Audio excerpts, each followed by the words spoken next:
We're talking about podcast. We're talking about Sandy podcast. A podcast.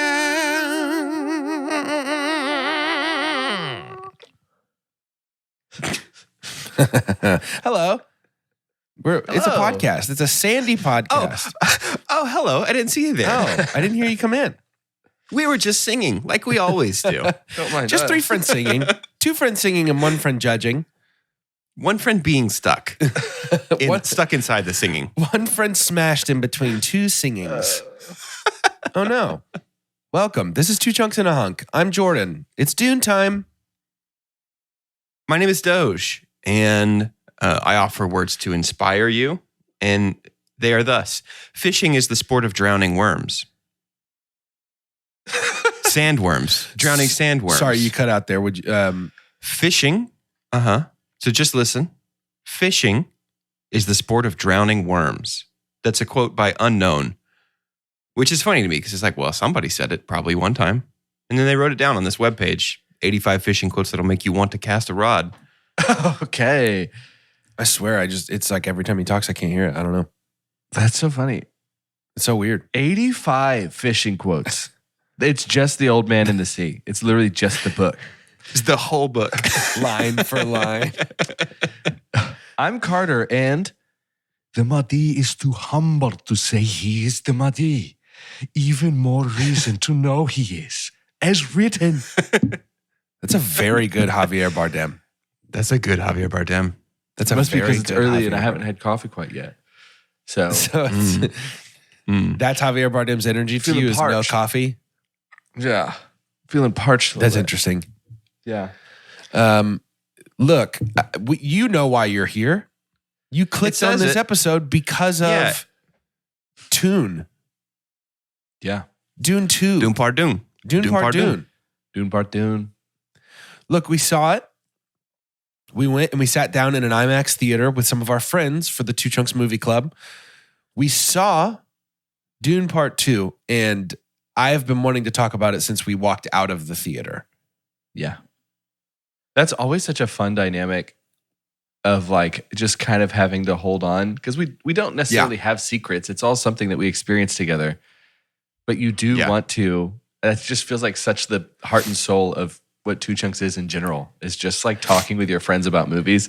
And so the fact that the platform keeps us from doing that for a few days sometimes is kind of frustrating and kind of funny. I will say one of my favorite elements of Dune was during a couple particularly electric moments. I just felt the warm embrace of Carter's excited hand on my thigh. Yeah, Carter was sitting right between us and kept doing that to us at different points in the movie.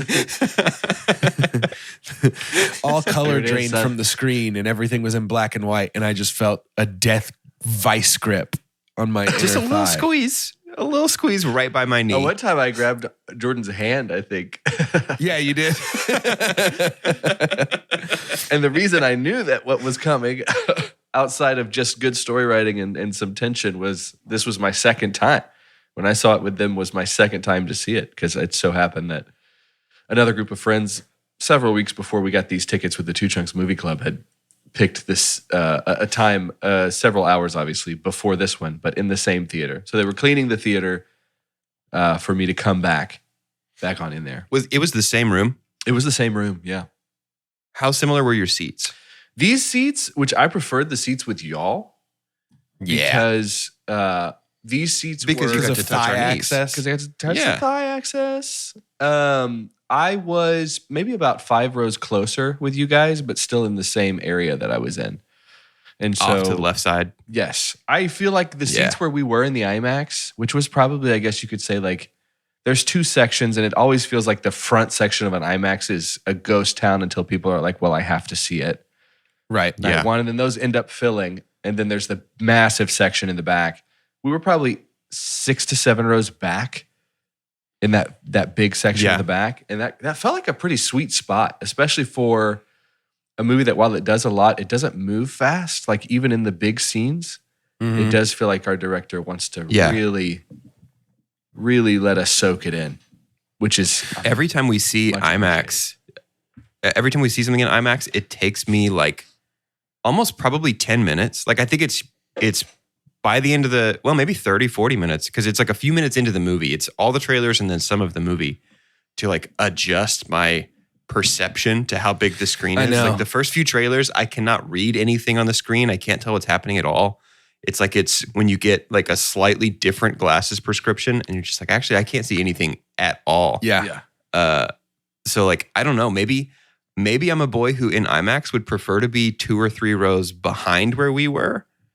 But also I got used to it. So yeah, I think that, and I don't feel this way about many movies, to be honest, but this, if you're listening and you haven't seen Dune yet, or if you just want to see it again, Dune is an IMAX movie.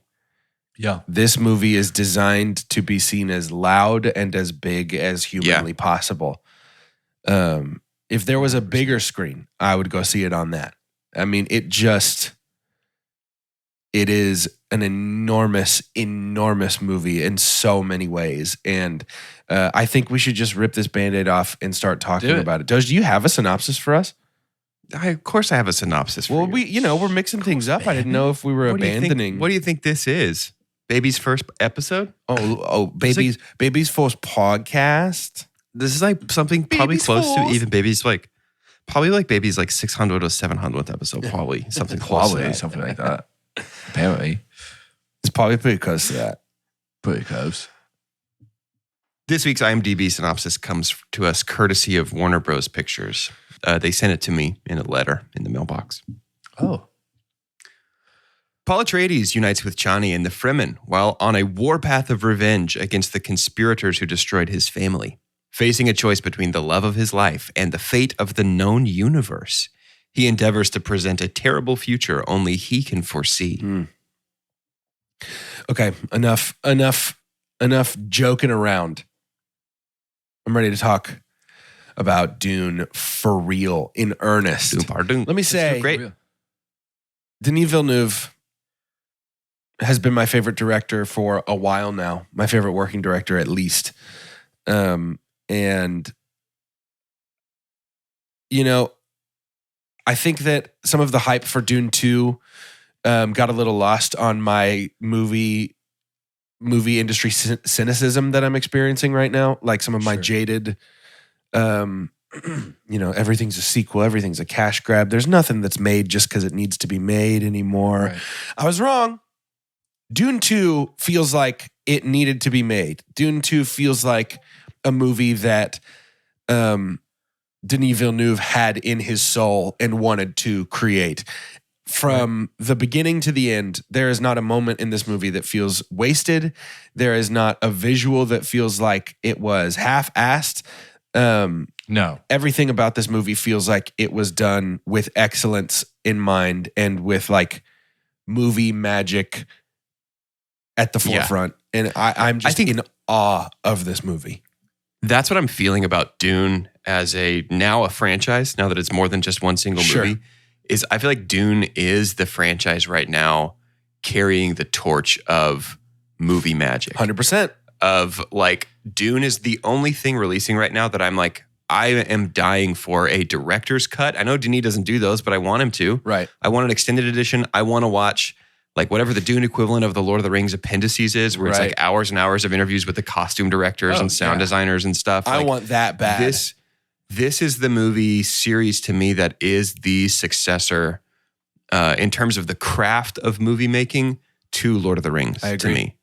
Yeah. I don't think there's anything else right now that's coming close to the level of thought and care that's going into every aspect of these movies. And I think I don't know. I think general audiences can tell. I think that's why there is such a warm response to Dune, even though it's weird and like kind of hard to parse sometimes. It's very like, I don't know, it's so science fiction-y, just weirdness, mid-century science fiction in particular.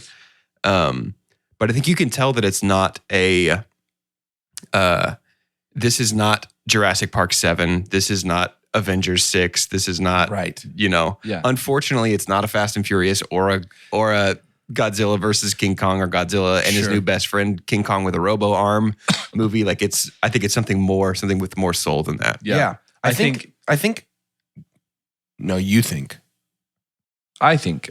Well, what I was going to say is like when we talk about, because you think Lord of the Rings, and I agree. I think it is a successor to that. And then there was also, I can always, because of the weight of Star Wars, you can never not think about it sometimes, Sure, especially if you're in the with sci-fi sci-fi world.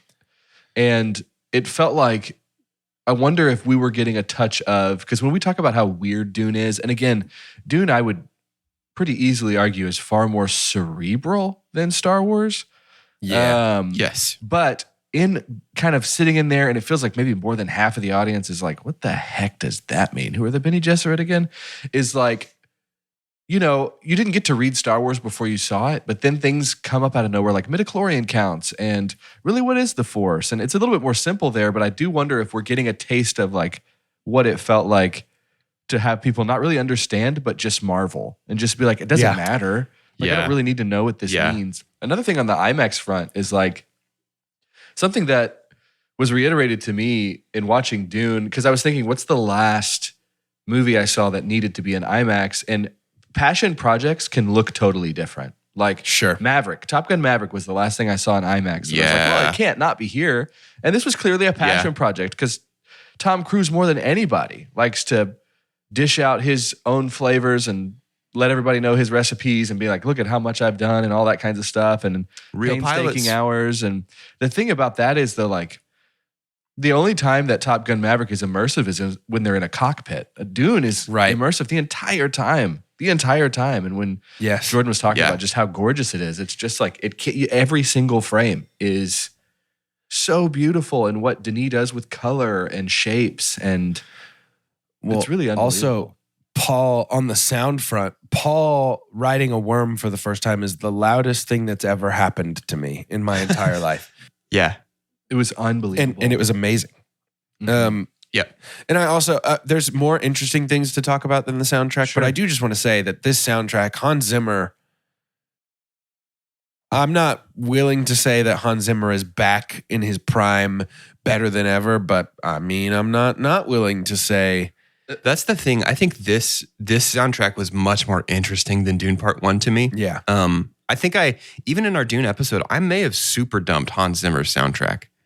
And I think I stand by that for Dune Part 1. And that's just because of how strong Dune Part 1 is. Sure. But Hans Zimmer's soundtrack, he did win an Oscar for that, for Dune Part 1. And I do think that it was probably more of an Oscar of creativity rather than actual composition. Sure. Because the soundtrack for Dune Part 1 is really sound design. Like there's really hardly any melody or harmonic structure to it. Right. It's just, hey, he used bagpipes. That's cool. Nobody else would have thought to use bagpipes. Right. Hey, he used this in this way. Nobody else would have thought to do that. Sure, Oscar. That's great.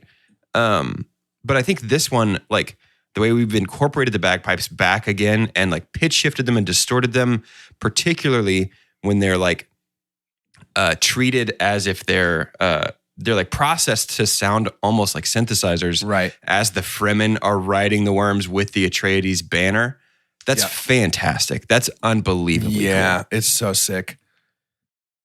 You get a mass of any amount of people, or a mass. So it'd be a lot of people just yelling to try and motivate themselves to battle.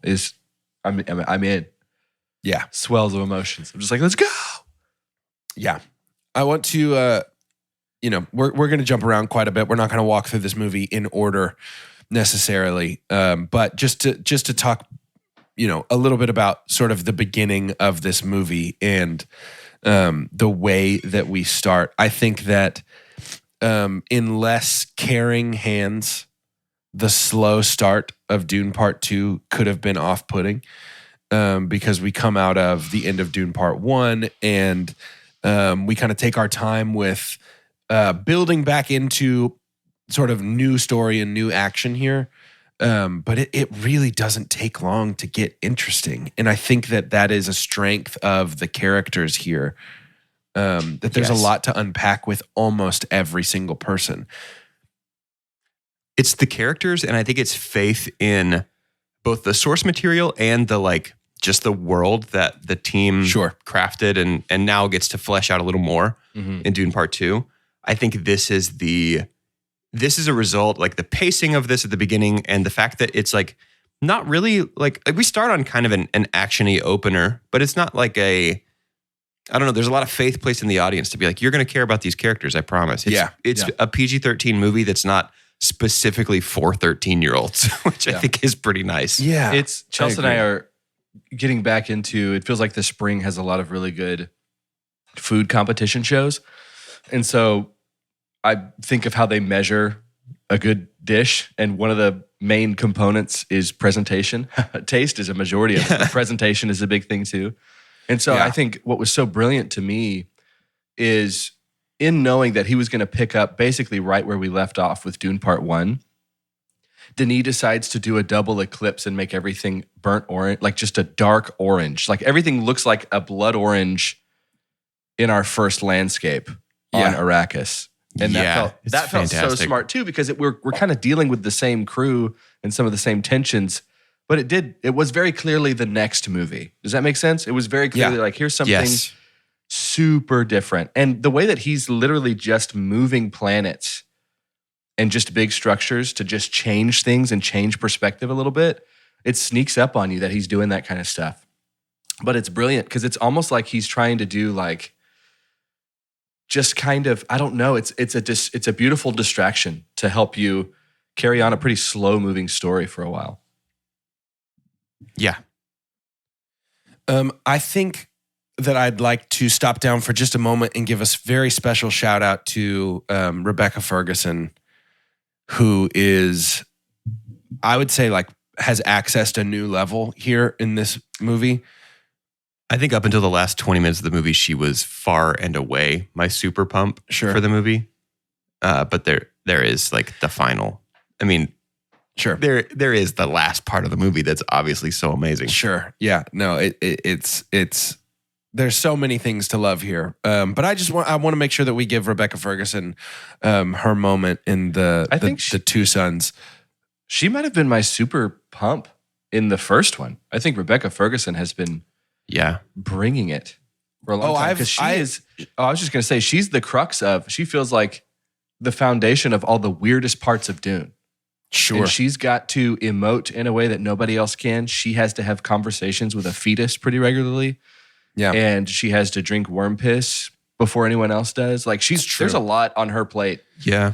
And she's somebody that's never bad to me ever. No. Like I've never watched Rebecca Ferguson and not been blown away by her talent. But here, I just think that she's, for me at least, on another level than I've ever seen her before. She's amazing. Carter, did you read Dune? I don't remember. I did, yeah. So Doge did not. For our audience, just I wanted to talk a minute about, this comes up with Lord of the Rings a lot, with the trilogy of like changing things from the book because they work better in the movie, and I think ultimately works better as a modern story compared to like, you know, maybe what audiences in the 60s were looking for out of a book. But in the book, Paul's sister is born. Like most of these scenes where Lady Jessica is talking to Paul's unborn sister, in the book, it is a fully she's like 2.5 years old and is speaking and like running around fighting people as a 2.5-year-old, rapidly growing too. And I think that you're right, she does grow faster, and I think that is a really wise decision to not do the live action version. Like I think it works so much better to have Lady Jessica speak sort of telepathically or even out loud, I guess, to her unborn fetus versus having a 2.5-year-old running around with a dagger. Because I think that even that might be too weird. Well, it sucks that is powerful baby erasure. And I wish we got more powerful babies in media. I mean, there's that one baby where that's it. There's Boss Baby in the movie where the babies are superheroes. But I think there's a real lack of powerful babies in media, and it just sucks that Denis kind of continue. Jack is another example. It just, for all his strengths, I think Denis did continue the unfortunate stereotype of portraying babies as like kind of small and helpless, and that sucks. Yeah, I can't do that. No. Well, and I do think it's wise to remove the scene where, I guess I won't say her name, but remove the scene where Lady Jessica's daughter holds up a screwdriver and says a baby's got to do what a baby's got to do, and then Yeah. Like they didn't even include any of this. Like it's time for baby to go to work. yeah. And it's like I hate that, man. Nobody puts baby in the corner of this room. Not in here. Well, Sure. baby's don't supposed think, to at fight least. people. Yeah, that sucks. Can't do that to me. The book's better. I can't. There's so many things in this movie that are worthy of being a super pump. And this is one of those movies where, like, if you took one of the possible super pump candidates from this movie and put it in another movie, it would be the best part about that movie. Yeah. But I do want to talk about my personal super pump here. And that is a roughly 20-minute segment about halfway through this movie where we go to the Harkonnen home planet. Yeah. I can't Geedy remember what Prime, it is. I think is what it's Geedy Prime, something like that. Mm-hmm. From the first shot to the very end, this is one of the most daring, like, it's just a visual treat. I've never seen anything like this in my entire life. On Geedy Prime, the sun saps everything of color. It's a negative sun, basically.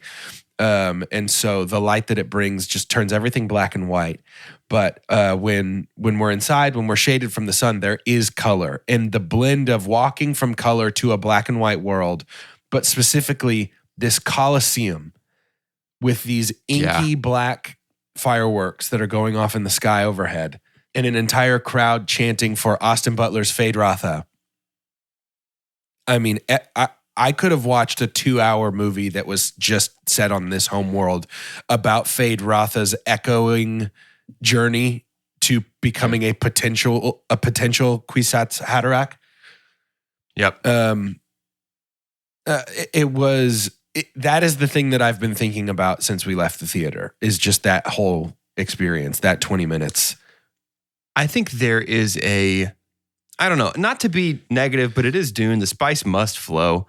I think there is something to be said about the fact that Thor: Love and Thunder tried this trick 2 years ago. Sure. A year and a half ago, of like, let's present this big climactic thing in black and white. And they used a new camera technology for that. Like, first time in the world that this particular technology had been used, it was a camera that was shooting like 600 frames per second.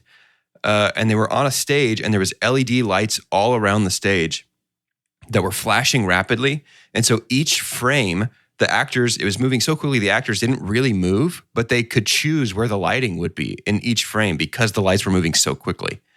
And they were like, we're going to use this. It's going to be incredible. And then they kind of just, the budget constraints and the unfortunate industry standard crunch, particularly on those big VFX heavy movies like the MCU stuff, kind of just kept them from utilizing that technology fully. And it ended up being just a black and white fight against bald Christian Bale. Right. Which was cool and interesting, but nobody, I don't really feel like that is something people remember and talk about, even though it's kind of the same trick that Dune tried to pull here. Sure. And this is literally just A really black and white even fight lighting. against bald Austin Butler. Yeah, it's even lighting. Like, there's really hardly any shadows because it's the middle of the day or whatever counts as day on Geedy Prime. But it's like the thought to the staging and the choreography of this and the actual filmmaking behind it, rather than just, here's a cool thing we could do, I think is what makes this feel so different to me than the black and white fight in Thor: Love and Thunder. Also, Austin Butler, his impression of Stellan Skarsgård as That's really what it is. Baron Harkonnen Yeah. is so good that at one point I was unsure if it was Stellan or Austin speaking, genuinely. Yeah. And that is a weird impression to have to pull off for this character. It really is. And the fact that it was tonally perfect. What if in interviews now he just talks like Stellan Skarsgård? I Like, he did literally gets just stuck see in a whatever TikTok. voice. did just see a TikTok of people making fun of him in an interview for being like, and I'm Austin Butler. Like, so way. it seems like maybe but you know what? Here's what I have to say about it. Be as weird as you want, Austin Butler. Yeah, Be I a do goober. not care. Austin, be a goober. That's fine. Do your thing, man, because you are a talent and a joy to watch on screen. So do whatever you want to do, my man. How much was this Fade Rotha introduction and fight like Commodus from Gladiator? Big Did you ever time, see that? dude. Yeah. Just poisoning the other people. Somebody's walking straight. And one of the things, so what an incredible balance. And I almost wanted to super bump it, but it was too Dune-y to do that, like too like out there. So I'm not going to do that. Right. But Denis has to balance, our storytellers have to balance really cerebral things like we talked about, really strange things, but then not waste too much time on spoon feeding us a few things. Yeah. Like, I don't know, like the announcer saying, before our black sun, and then everybody's just like kind of having to spell things out. And we see the guy with the binoculars. It's like, well, one of them's walking straight. Nobody is like exactly doing like a, anime version of like, how could I possibly win? He must have no. It's like, Right. You're just kind of spending all this time in monologue in your head talking about exactly what's happening. But that's balanced really well. And I felt like even if I hadn't read it, I kind of have an idea as to smaller story beats and maybe overall narrative, which is the harder part of that. But yeah, I thought that was great. I think one of the things, and Jordan, your brother who was with us was talking about this too, in terms of what was left from the book while we're still on this topic a little bit. Sure. Or I'll jump back to this topic. Is there is a moment that was really cool where Gurney still thinks that Jessica is the traitor. He doesn't know that it was the doctor. Yes. And there's a moment where Gurney is basically attempting or going to attempt to kill Jessica once they have the reunited there. And then there's this intense scene of like Paul coming in and convincing him not to. But when you keep looking, like another wonderful thing about this movie that happens, like in Two Towers, our crew starts to get together again in Lord of the Rings, right? And so we get that a little bit here. Over an hour in, like after all this stuff with the Harkonnen planet, is when we get Gurney back. And then you realize, I think that's the moment that I was like, oh my gosh, what a massive cast. And yes, it was a long first movie, but what we've built in terms of relationships, I think if anybody is complaining about things being slow, if you take out the slowness, then you lose all of these relationships that carry any kind of weight. Because seeing Gurney hug the young pup again, seeing what's happening with Chani and Paul, seeing where Jessica's come, it's like, man, we really did need to have the 20 hours that was the first hour, or the first installment of Dune 1, right? And so that's why I was like, well, okay, that's how it's you paying get off. the weight of I recognize your footsteps, old man. If we don't have that slow relationship in the first movie, then that line feels throwaway, and I think it cheapens a lot of the relationships. I'm with you 100%. Yeah, and so it was a must. And I think because this is hopefully Dune 2 is going to make a lot of money. I project that it would be 3 times more than what Dune Part 1 made. Yeah. And so that always ends up being, Denis is pretty smart about like, well, he's not just going to sign up to have some contractual obligation to Warner Brothers to make 3 Dune movies from the start. He's like, it depends on how well this one does. Right. But the Messiah script is almost done. And so I think it's got to be so tough to do that middle installment. And so the fact that he's tying I feel a like few in bows, most good trilogies, the middle one is the one the where it's best like, one, right? oh, this is real. Yeah. Yeah. And that's because, the middle one stands out when it's done well. Yes. Because it's like, I think we all subconsciously realize that's so tough. Because what do you do? Like, well, what are the story beats?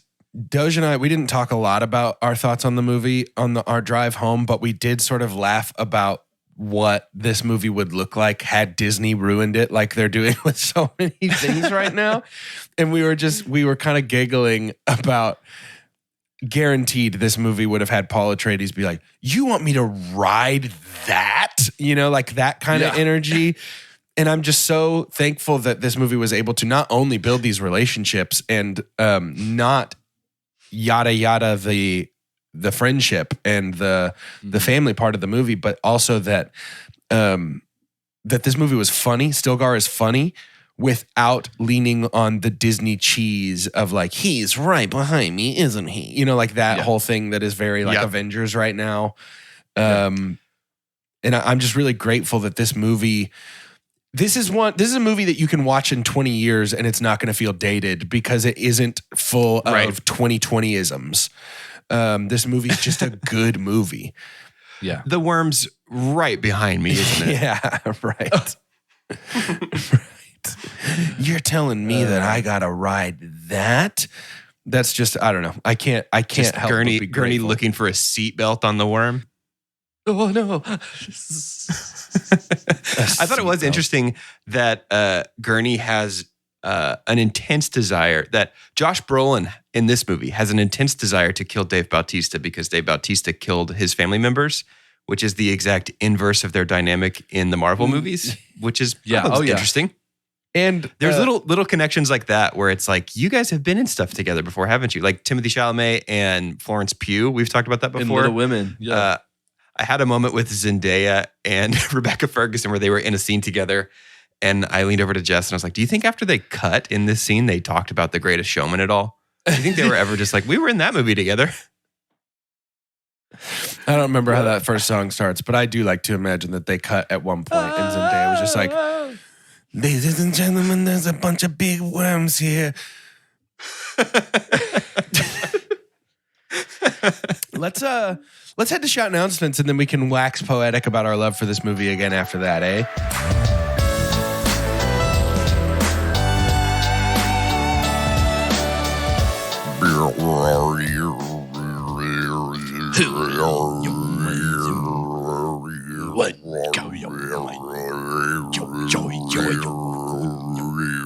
And that was Sadakar for welcome to Shout Announcements, which is the part of the show where we give shout outs and make announcements. I've had I just want to say, I think you guys, so it was the perfect week. You guys just, you did a really good job. Thank you so much, dude. I always try to didgeridoo my best here. My didgeridoo. Yeah, I've had a sinus infection this last week, so it's the perfect week for me to just like wow, because my voice doesn't work right now. I like that actually. What's up, my didgeridoo? You know what else is for you, Carter? Tell me. Movies with friends. I actually think that's for everybody. There's no better way to see movies, especially the biggest blockbusters of all time, than with a group of friends that are equally stoked about seeing movies together, whether that is something like a Dune 2 or something much, much worse in quality, but not worse in experience. It's all fun to see together. I'll point out that Carter clocked me. He called me out for being a negative Nancy during the trailers. When the trailer for Twisters happened, my first thought was, that's the dumbest thing I've ever seen. And Carter says, that looks yeah, fun. dude. No, it is the dumbest thing I have ever seen. 100%. Yes. Yeah. I stand by that. And then Carter said, yeah, dude, what are you saying right now? Yeah. And I was like, yeah, what do you no, Of course it is. That's a great point. That's a great point. I think, honestly, what it was is that for our 10:30 showing, it was 10:55 and we were still seeing trailers and I just wanted to watch the movie and go home. 30 minutes of trailers is a sin. He said, no tornado, where worms? No tornado, where my worms? I need worm, not tornado, please. But I have good news. If all of these things sound great or even good to you, we have a spectacular option for you to join us and all of our friends watching all these movies together. And that is the Two Chunks Movie Club. And if you're asking yourself, hey, self, how do I get involved in something that sounds, I don't know, so life-changing and spectacular and life-giving and amazing? I have good news for you. It's very, very easy. Join our Patreon, get up to that Discord level, and you'll get access to not only us every day, but you'll also get access to all of our friends, and you'll unlock the time and location of the Two Chunks Movie Club movies so that you can join us to watch Dune Part 2 as friends with us. Yay. You're friends. The best part about Two Chunks Movie Club, though, is that it doesn't necessarily cost you anything to be involved. We are obviously going to keep going to the movies. And I don't feel like I should have to tell you that, but here it is. We are going to keep going to the movies. And you, as a listener, you get to choose which movies we go see as part of the Two Chunks Movie Club. Those polls are open now for you to select our April movie. So you can go to twochunksandahunk.com/movie club to choose what we will go see in April. And if you support us on Patreon at any level, the $3 or the $5 tier, you get to vote 2 times in that poll. And I guess technically, if you just want to throw a dart at a map of Dallas and go to the nearest theater, you might accidentally bump into where we're going. You could try. You probably had a good shot with Dune because there's not that many IMAX places. There's not that many IMAX theaters. So you probably could have figured it out. But showtimes, it's all different. You never know. But yeah, Two Chunks Movie Club. Get into it. Jump on it. Patreon. Get into it. Jump on it. Discord. Come talk to us. I love you. Jump on it. And we're back to the show that we make together.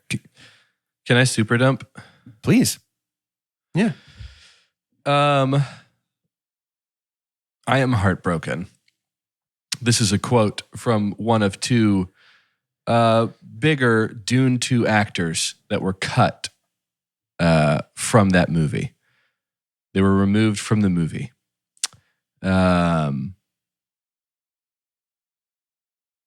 Stephen McKinley Henderson was on my box office ball team so that I could have Civil War, the A24 blockbuster, and Dune Part 2. And that's a season ruiner, honestly. Focus more on the Bene Gesserit sisterhood. It was decided by Denis to cut Thufir, right?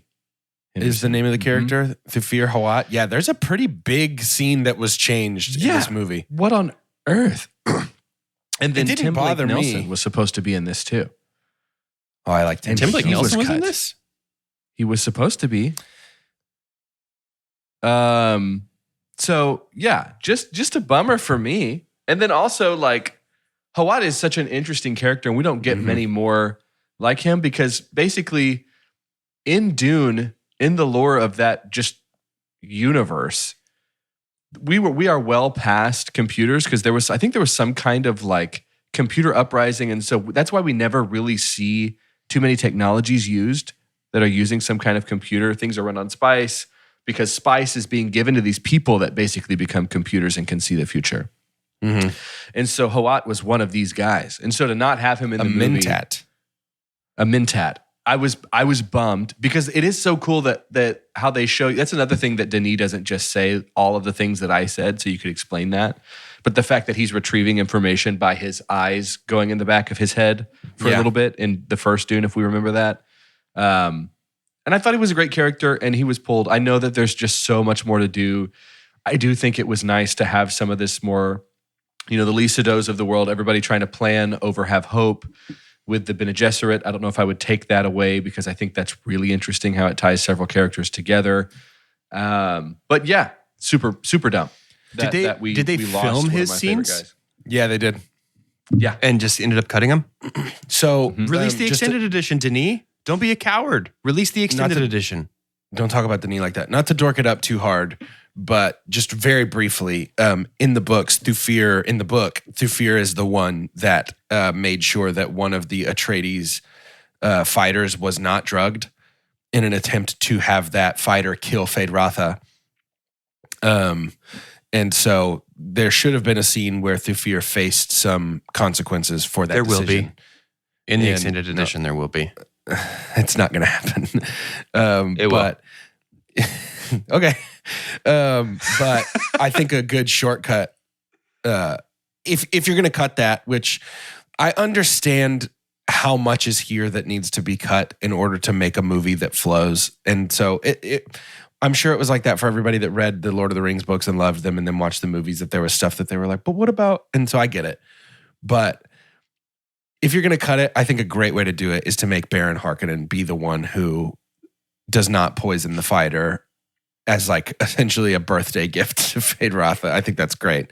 It helps establish how crazy Feyd-Rautha is, and also helps set up like, as a reward for not dying, how would you like a planet? Yeah.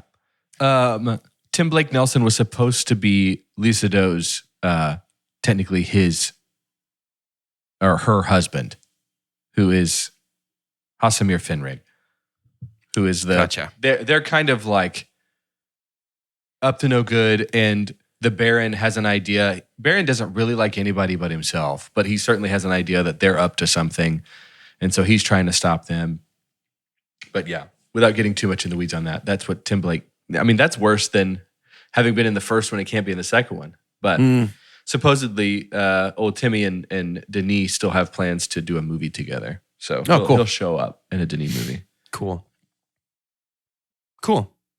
I think that's probably something to be said about the nature of an adaptation, where it's like, I think that kind of stuff, those kind of like changes to keep things moving and kind of condense things are probably necessary. I think so too. Oh yeah. And as I don't know, I mean, I haven't read the book, so I'm definitely speaking from a place of like, I'm much less informed about this than you guys are. But as long as it doesn't break the story, fundamentally break the story, or cause people to have to act super out of character again within the movie itself, I don't necessarily feel like that's a problem. Like the fact that like we completely omitted like Glorfindel from the Lord of the Rings. It's like, okay, well, I mean, we don't necessarily need him to tell the story, so it's probably fine. I actually think the only thing that I think will have to be reconciled, and I'm sure they have a plan for it, so I'm not worried at all.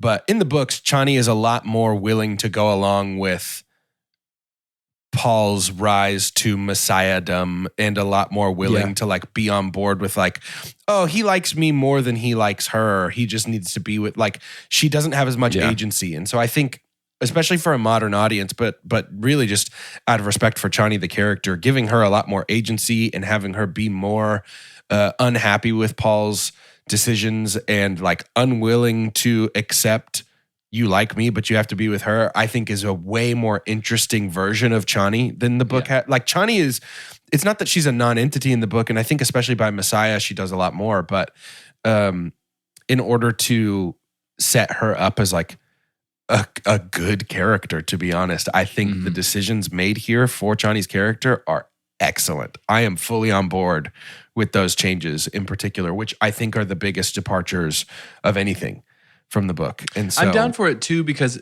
it doesn't feel like it was as big of a deal to make those changes to where it'd be like, well, people are arguing whether or not Dune 2 is a romance story. Well, really, it's a love story. It's like, no, okay. No, that's not necessarily what it's about. That's a part of it, but there's themes that are way more paramount than that, I would say, than for sure true love and love lost in that sense. Yep, I agree. And again, in the book, I wouldn't say that Chani's a nothing character, but she does a lot less. And I think having her have some actual agency and personality here is a lot more interesting. So I'm down. I'm down to clown with the new and improved Chani. Chani Part 2, Chani 2.0. Chani Part Dune. Can I super pump? Please.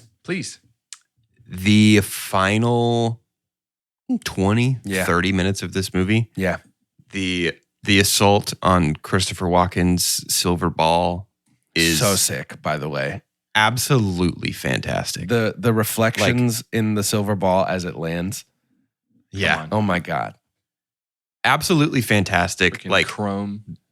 That entire closing sequence to me is worth the buildup of Dune Part 1 and Dune Part 2 to get to that point. Yep. Yeah. Because notably, Dune Part 1 does not do the blockbuster thing of like we end our last third of the movie has this big fight in the end of it. It feels way more like Fellowship of the Ring in that way, where it ends, where it's just kind of we're split up and the promise of more adventures to come. And then, I don't know, I think, Jordan, maybe you were the one saying this on the way out of the theater, but that felt like structurally, it feels like this movie ends the way that The Two Towers does, with a Helm's Deep style humongous battle. Yeah. That's fantastic. Still not a holy war, right? But it's like, it's not the biggest one, but it's like a... It's unbelievable. Yeah. And the way that we shift our conflict from large scale to small scale in this without losing momentum, that it's armies fighting each other and then it's two dudes fighting each other, and it's as intense the entire time, is a testament, I think, to the editing and the performances of the people involved. Amazing. But it's just top to bottom, fantastic. In particular, the frame of the worms coming through the sandstorm my God, is dude. unbelievably good. That with the soundtrack That in and IMAX the worm is mouths. scary. It is Yeah. scary. In IMAX, I was like very intimidated. Yeah. Even like the dropping of the nukes was so crazy. And Oh my gosh. I mean, just never stop making the Fremen come out of the sand. It's the coolest thing It's cool every in the time. world. It's Every so single sick. time, it's awesome. Just in a dead sprint too. It's just amazing. I want to give a shout out here to Austin Butler's performance during the 1v1 duel at the end with Paul, because there's this moment at the very beginning of the fight where Paul Atreides does the House Atreides salute, but gives him the "May your knife chip and shatter," and Fade Rotha says it back almost like, "Yeah, dude, sure, may your knife." Like, oh, I don't know. It's not dismissive. It's more like, "Huh, never heard that one." You know, like that's a new one. Adding it to my repertoire, kind of a thing, and the subtlety of the sort of amusement that Austin Butler portrays with that as he says it back was so good. And then the almost like admiration in his eyes when he realizes that Paul has killed him. Yeah. Because Fade Rotha's whole thing is like, beat me then. Yeah. It's just too good. Yeah, it was great. Just so good. I've decided I'm going to call my super pump, and you can tell me if it ends up, it should have just been called editing, but I'm just going to call it like storyboarding. Sure. I think it's like, how tough was this? Like it's already from the beginning when there was the rumors that Denis was even going to make Dune. Everybody's like, I would imagine this would be the closest thing to where if someone said, okay, we're doing the Stormlight Archive, like someone's just like, all right, we're going to give something a shot. It's just kind of like on different levels that feels like that'll be tougher if they go Brando Sando to the screen. Sure. And that's a conversation in our Discord a lot if y'all ever want to join that. But for this one, it was like, oh, really? Because the only reason, a large reason that a first attempt at Dune was even famous was about how bad it was. Right. Yeah. And so to be able to put this together and balance all of these characters and all of these settings and all of these motivations, and to have us go from small to big and then just to epic. I had shared this with the guys, but there was a reviewer that I had read that said that Denis is massively minimalist, that he on a very grand scale, like nobody else, is doing the least kind of in a way. And it's perfect for this. And I think the espresso drip of my super pump in terms of like storyboarding and scenes and stuff is for me on Giddy Prime when Fade Rotha is walking down that long Geiger hallway and these negative fireworks are just giving us flashes, and then this really terrifying silhouette of Lea Seydoux' Bene Gesserit character is just kind of hanging out in the back, and then it just does things with time, and we end up in the guest room. And it was like, I was already familiar with how the Bene Gesserit work, right? We've seen that a lot, and they've done that almost like how we do Jedi. Okay, what are they Austin capable Butler's of? like, you're following me. Yeah. He's like, how did we get here? And it's just kind of like, I know what's happening. So in that scene, that bizarre scene, the setting has already been painted for me. So I get these firework things within the 5 minutes I've seen them. I know who she is. He just got introduced, but we kind of know what the motivations are. And so all of that made sense to me. And I was like, man, this is pretty brilliant. Like, this is working right now. And it's flashy. And yeah, I could wax about this for a long time, but it's one of the most, if not the most beautiful movie I think I've ever seen. It's gorgeous. I think I feel the same way about the scene where Paul is walking through the throngs of Fremen after he shows up in the north. And he's walking to go drink the water of life, because it's obviously not stereotypically what we think of with minimalism, because there's like a million people there. But there is something about it that feels so simple. It's just beige parting to make room for Paul to walk through. Just a black dot in the midst of what it felt like thousands of people, which was great. Yeah. That was also like, this is why you do IMAX. because it just feels Look at all the people like you I'm could in fit on. this crowd. Yeah, Yes. right. Yeah.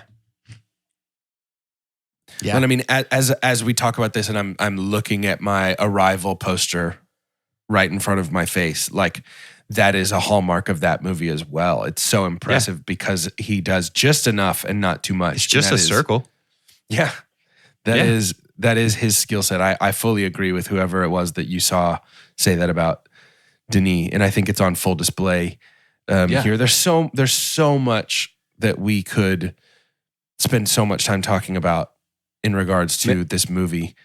I do legally have to super dump. Yeah, Do no, it. that's what I was about to say. What a great way to And this is end. something that I was thinking, and then Jordan, Callie brought it up on the way home as well.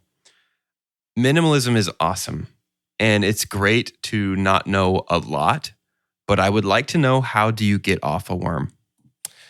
They never showed that. And like, even just a shot of Paul, like it gets pretty dangerously close to like kind of annoying blockbuster territory if we got Paul jumping off a worm and flying through the air and then tucking and rolling when he lands and standing up and being like, well, that just happened. But I do think that like some visual of them getting off a worm, how do you get the tents? Like, how do you get your supplies off a worm? Worm don't stop. You don't like pat the worm and be like, and this is where I get off. It's a good point. Didn't even think of that. It was the most like borderline Michael Bay thing Denis ever done, in that like we see the worm kind of doing like a Shamu jump behind Paul because he just got off. That's the closest we've seen to somebody get off a worm, because he's walking up and then his ride is just like just jumping behind him. In the background. It's amazing. But if there was any fire or explosion, I'd be like, okay, Hollywood blockbuster, you know? Yeah. No, man, I've been stressing over a super dump this entire time. I don't really mean mine, if that helps. It's just something I could say. Sure. I didn't really mean mine either. I'm so tempted to break our own rules and just say that there's virtually nothing I didn't like about this movie, and I feel weird coming up with a super dump. But We can send, I mean, if you do that, you do have to stand before the tribunal. sure, And see, like, you could do say they that it like judge you? wasn't believable. yeah, I don't think It's I don't not think worms realistic. get that big. I don't think this actually happened. It's just so annoying. It's like, why make worms that big when they're not that big? It's disrespectful to nature. Yeah. No, I'm very tempted to jump on board with your super dump, because that was my thought of like, how do we get all these tents up here? I Yeah. don't understand how we got all these tents up here, but it's so cool that why would I super dump it? It doesn't make any sense to me. Oh man, no, I think that what I will super dump is, for 2 movies now in Dune, you have given me somebody in a part that I feel like is so perfect for them, and then have killed them in the same movie, that I almost wish that we had come up with a way to save the Feyd-Rautha battle sequence for the 3rd movie, just to keep me existing in a world where I know Austin Butler is still playing Feyd-Rautha.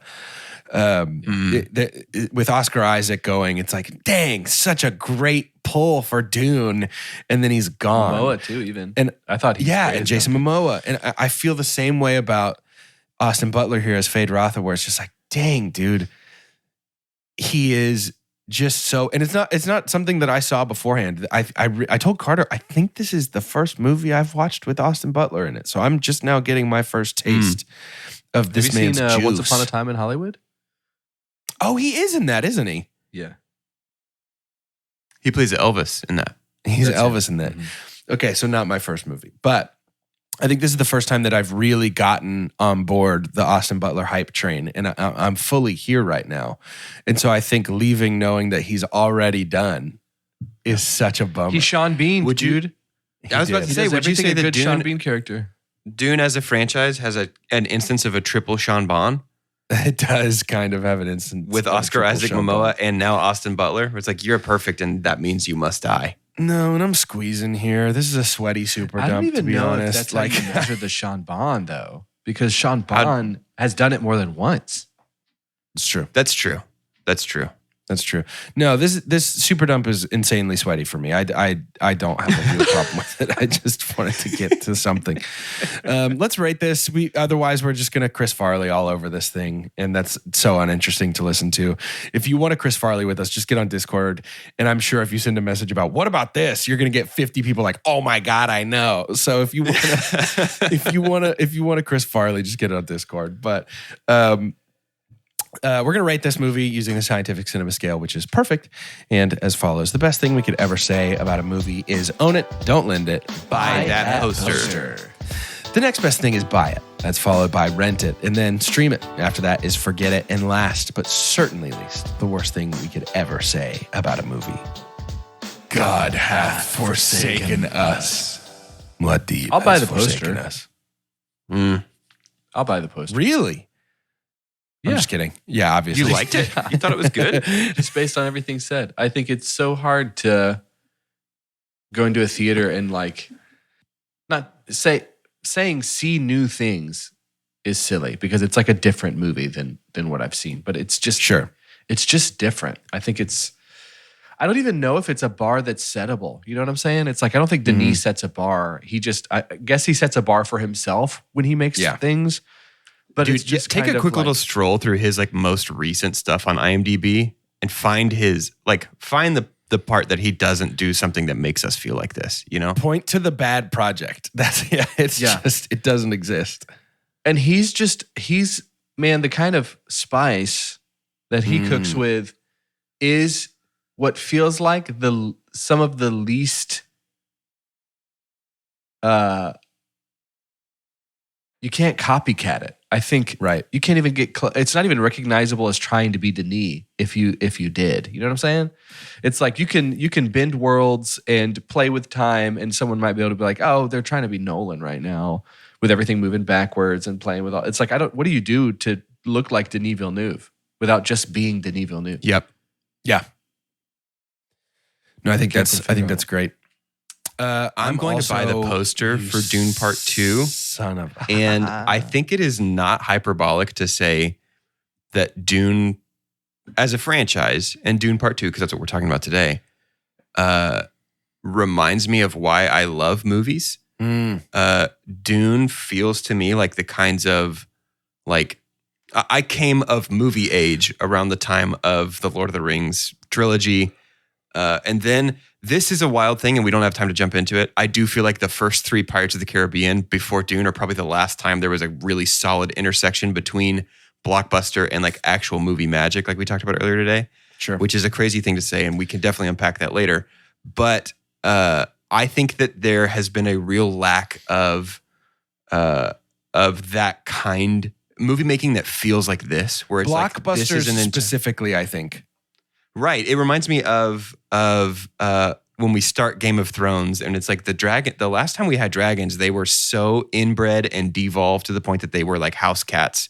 And then suddenly there's these 3 actual full-size big boy dragons born. Right. And it's sort of how I feel about blockbusters is they become so inbred and crossbred and hybridized and just stretched as thin as possible. We shoot all of it on a sound stage, and we just generate it in our VFX studios later, and nothing feels real or lived in. And then suddenly Dune and Dune Part 2 come out, and it's like, oh, this is why I like this and why I think movies are worth going to see, is because it's the movie magic is like front and center with this. So poster for me.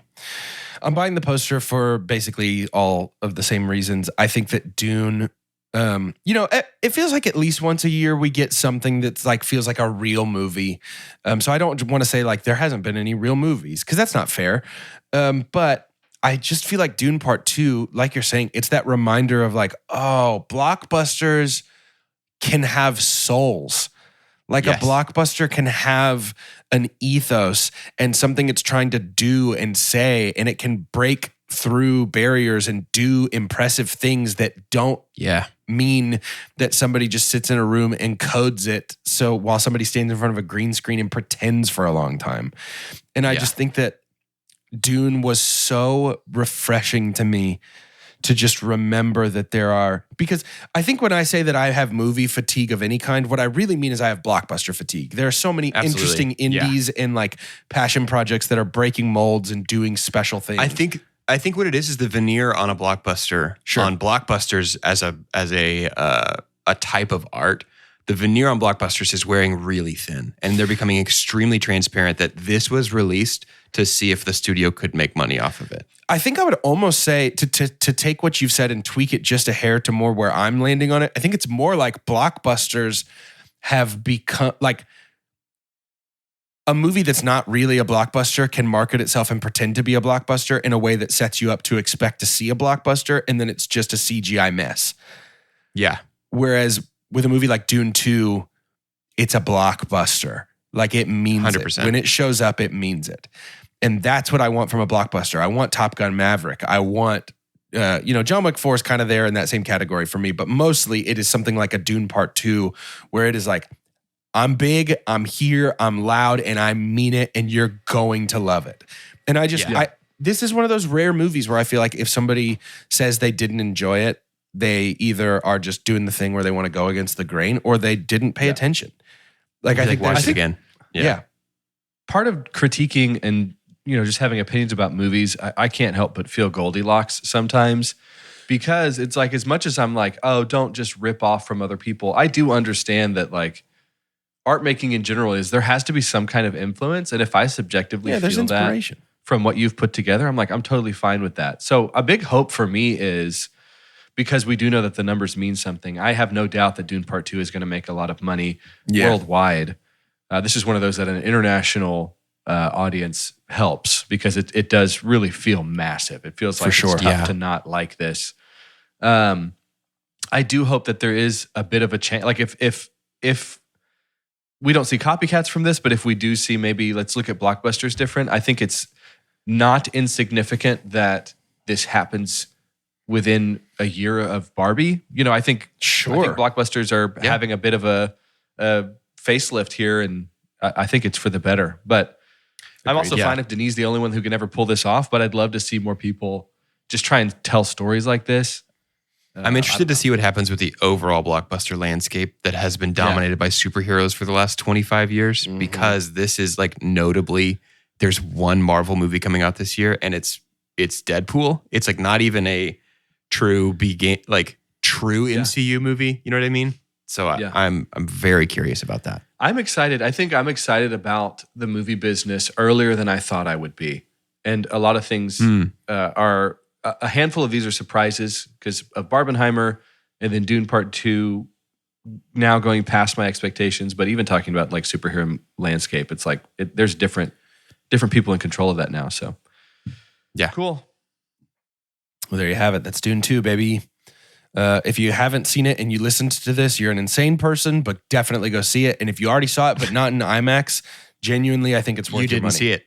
I think it's worth your money. Well, let's not be those people, but I do think it's worth your money. Yeah, you don't tell me what kind of people I can be. You didn't see it if you didn't see it in IMAX. That's the worst person, so I'm not going to co-sign that. But I do think it is worth your time and money to go see it again in IMAX if you didn't, because just loud also. How loud it was. Big loud. In a good, you didn't hear it. You didn't way. see it or hear it if you didn't see it in IMAX. You did smell it. Interesting. Also, let us know if you got a Dune popcorn bucket. I want to know.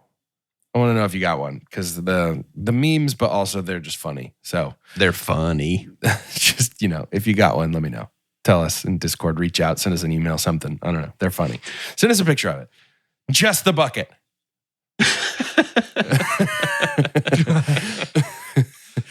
No selfies here, just the bucket, please.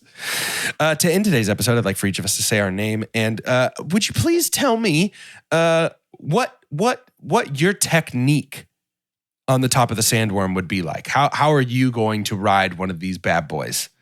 For Two Chunks and a Hunk, I'm Jordan, and I do think that I would sort of do like a rodeo, like 2.7 seconds on a bull named Fu Manchu kind of a situation where I would I went worm riding. Yeah. I think I would one hand and then the right hand up in the air, just sort of keeping my balance. And I would give a lot of yeehaws, but it would be like, and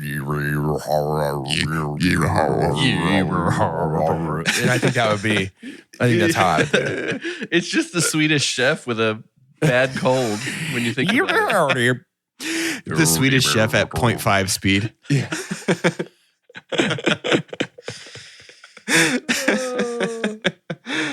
Gosh. I'm Doge, and I want to parasail off one of these worms. I want to hook my hooks into Ooh. it and then let my cape billow behind me and fly through the air on the back of one of these, or above the back of one of these worms, actually. Honestly, send that to Denis because that's a sick idea.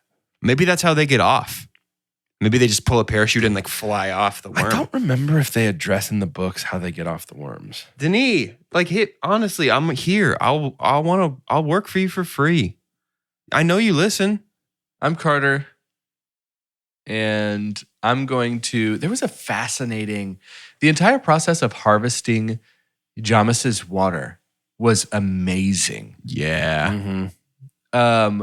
But what I'm going to do is I use, if it's not too offensive, but I'll use some of the like goo that just like turns orange after they like put it over his eyes, to kind of like seal that up. I'm just doing that over my nose real quick and got my thumper down and just kind of letting the sand around me vibrate.